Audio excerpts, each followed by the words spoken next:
કરવાનું, દરેક કૂપનને કોમ્પ્યુટર ફરજિયાત શીખવાનું, લખી જણાવો વાલીઓ તુરત જ ફી ભરવાનું, આ જનરાઓને સમજાવો, સીધી લીટી દોરે, કોયલને પણ કહી દો ના ટહુકે ભર બપોરે, અમથું કાયા વાદળીઓને એડમિશન દેવાનું, ડોનેશનમાં આખું ચોમાસું લઈ લેવાનું.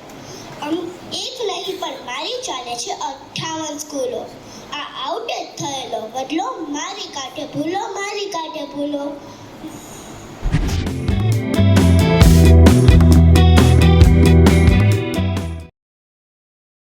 આ વિડિયો ગમ્યો હોય તો લાઈક કરજો, મિત્રોને શેર કરજો અને ચેનલને સબસ્ક્રાઇબ કરવાનું ભૂલશો નહીં.